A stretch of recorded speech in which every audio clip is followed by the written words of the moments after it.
नमस्कार। तेजस्वी यादव और पप्पू यादव और उनकी पूरी टीम, महागठबंधन की पूरी टीम प्रदर्शन कर रही है। बहुत अच्छा है, होना चाहिए। विपक्ष की ये जिम्मेवारी है कि अगर कोई गलत काम हो तो उसके खिलाफ आवाज उठाएं। वक्फ बोर्ड कानून जो 2025 से केंद्र सरकार ने लाया, ये मामला सुप्रीम कोर्ट में भी गया। सुप्रीम कोर्ट में हालांकि इसका सुनवाई अभी जारी है, खत्म नहीं हुआ है, कोई फैसला नहीं आया है। लेकिन बिहार में चुनाव है तो महागठबंधन के लोग इसके खिलाफ, तेजस्वी यादव तो यहां तक कहते हैं कि इंशाअल्लाह हमारी जीत तय है और हम सरकार बनाएंगे और इस कानून को कचड़े के डब्बा में डाल देंगे। तो सबसे पहले तेजस्वी यादव को यह पता होना चाहिए कि केंद्र सरकार आपसे पूछ नहीं रही है। अगर आप सरकार में आएंगे तो केंद्र सरकार आपसे पूछने नहीं जा रही है कि इस कानून को आप बिहार में लागू करेंगे या नहीं करेंगे, कि आप कचड़े में डाल देंगे। केंद्र सरकार ने अगर ये कानून बनाया है तो ये पूरे देश में लागू हो जाता है। ये राज्य सरकार को औकात नहीं है कि इस कानून के ऊपर कुछ टिप्पणी करे। तो तेजस्वी यादव खुद बेवकूफ हैं या मुसलमानों को जो इनके सभा में हैं उन लोगों को बेवकूफ बना रहे हैं?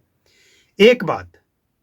दूसरी बात यह है कि वक्फ बोर्ड जो है इसमें उन लोगों को भी इंसाफ दिलाएंगे जिनकी जमीनें वक्फ बोर्ड ने हड़प ली है, जिसमें मुसलमान भी हैं।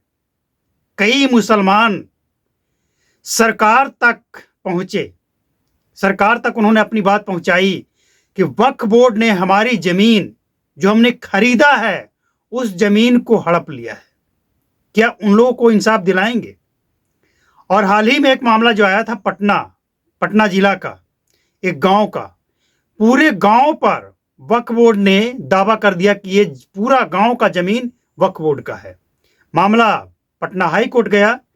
शायद अभी ये इसका क्लियर नहीं हुआ है, लेकिन पटना हाई कोर्ट ने सबूत मांगा कि ऐसे कैसे पूरा गांव वक्फ का है, किसने दिया, कब दिया, कोई तो डॉक्यूमेंट्स होगा, दिखाओ।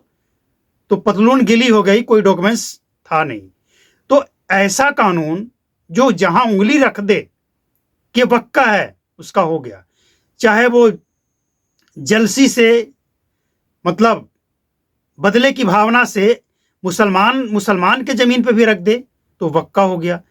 तो जो लोग इस कानून के दायरे में रहते हुए सताए गए हैं, वक्फ कानून के दायरे में रहकर सताए गए हैं, क्या उनको इंसाफ दिलाया जाएगा? और ये कुछ नहीं है, राजनीति के सिवा कुछ नहीं है।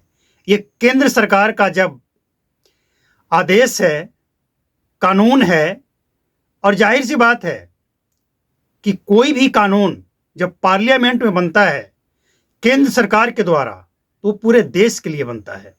उसमें राज्य सरकार से पूछा नहीं जाता कि आप लागू करो या नहीं करो। आप, ये कोई योजना नहीं है केंद्र सरकार का। कोई योजना अगर हो जो गरीबों को या अमीरों को देने वाली योजना हो, उसमें राज्य सरकार अपनी भूमिका निभाती है कि हम इस योजना को अपने राज्य में लागू नहीं करेंगे। लेकिन ये कानून है। और सबसे बड़ी बात यह है कि जो लोग संविधान की बात करने वाले हैं, बाबा साहेब की बात करने वाले हैं, लेकिन इससे स्पष्ट होता है कि ये लोग सिर्फ चिल्लाने वाले हैं और कुछ करने वाले नहीं हैं। क्या ये देश कानून से चलेगा, संविधान से चलेगा, या इन लोगों की मर्जी से चलेगा?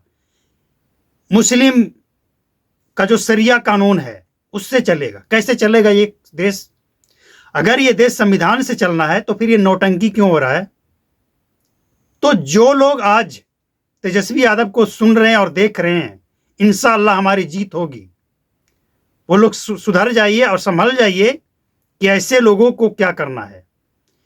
ये उन लोगों को इंसाफ दिलाने की बात नहीं कर रहे हैं जिन्होंने वक्फ की संपत्ति पे कब्जा करके बैठा है, उनको जेल नहीं भेजेंगे। ये जिनकी संपत्ति जब्त की हुई है वक्फ बोर्ड, उन्हें इंसाफ नहीं दिलाएंगे ये। तो ये इनकी मानसिकता है, राजनीति करना है और एक समुदाय को खुश करने के लिए ये सब खेल है। कर कुछ नहीं पाएंगे, ये कानून को रोक नहीं पाएंगे, लेकिन बेवकूफ बनाकर वोट लेना है तो वोट लेने के लिए बेवकूफ बनाया जा रहा है। इस कानून में ऐसा कुछ नहीं है कि जिससे वक्फ की संपत्ति छीन ली जाएगी या फिर किसी की संपत्ति वक्फ को दे दी जाएगी। जब ऐसा कुछ है ही नहीं तो फिर ये नौटंकी क्यों?